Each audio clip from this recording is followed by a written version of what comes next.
Hello दोस्तों, Phoenix STC circle में आप लोगों का स्वागत है। आज लेकर आए हैं आप लोगों के लिए एक नया वीडियो। आज के वीडियो लाने का मकसद है कि इतिहास विषय में आप लोगों का एक समझ विकसित करना।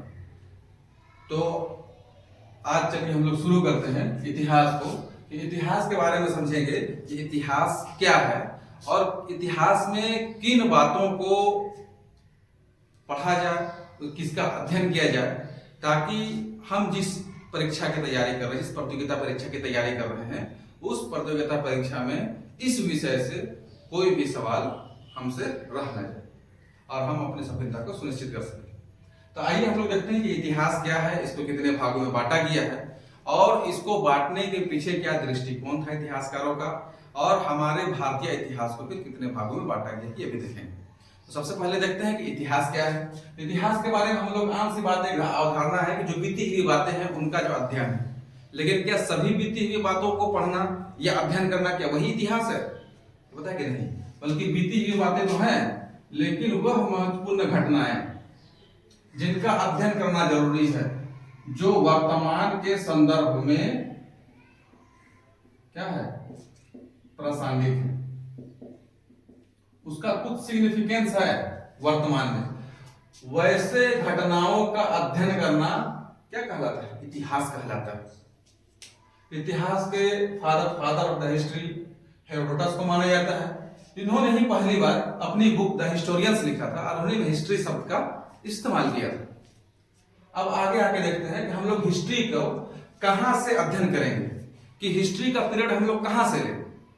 तो हिस्ट्री का पीरियड बेसिकली लिया जाता है जहां से वर्तमान आधुनिक मानव का जीवन जहां से शुरू होता है, उस काल से हम लोग जो है इतिहास का अध्ययन को शुरू करते हैं। इसके लिए इतिहासकार जो है इस काल को, जो इतिहास काल है, पीरियड ऑफ हिस्ट्री, इसको 3 भाग में बांट देते हैं ताकि हमको उसके अध्ययन करने में आसानी हो।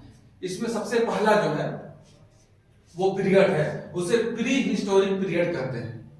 हिंदी में इसको कहते हैं प्रागैतिहासिक काल। इसका देखिए टाइम पीरियड है 30 लाख वर्ष पूर्व से 2500 वर्ष पूर्व तक, बिफोर क्राइस्ट, बीसी। इस काल में मुख्यतः हम देखते हैं ये वह काल है जहां पर पुरातात्विक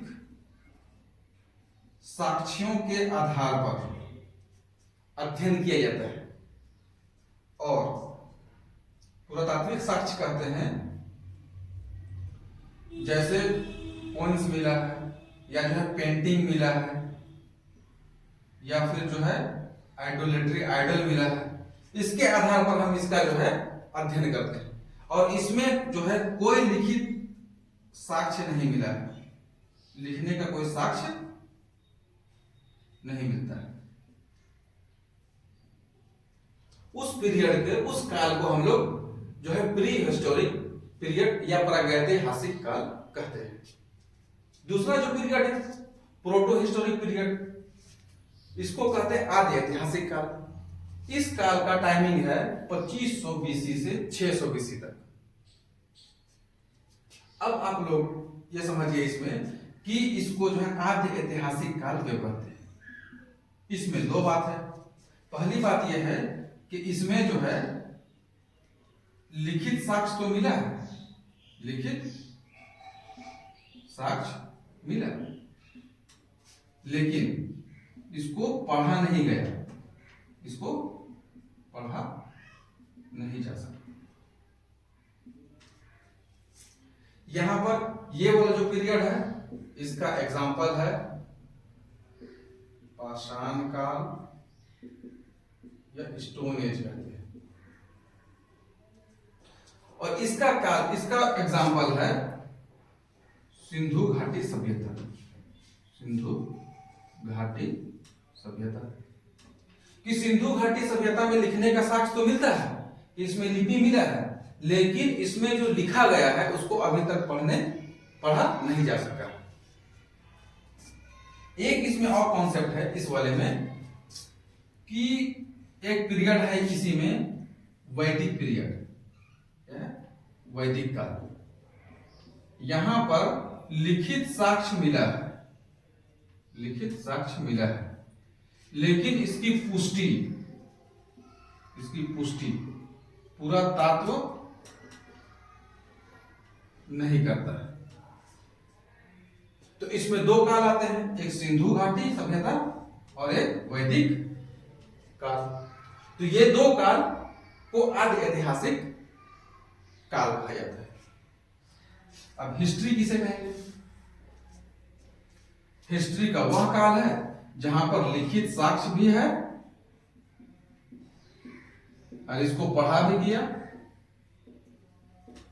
उसके साथ साथ जो पुरातात्विक साक्ष्य है यह इसकी क्या करता है? पुष्टि भी करता है। जो लिखित साक्ष्य मिला है उसका पुष्टि कौन करता है? पुरातात्विक साक्ष्य। और इसकी शुरुआत हम लोग 600 बीसी से वर्तमान की तिथि तक करते हैं। तो ये रहा हमारे इतिहास का एक बेसिक समझ, जिससे आपको समझ में आएगा कि इतिहास का हम जो है कहां से अध्ययन शुरू करते हैं और कहां तक जाते हैं। Thank you.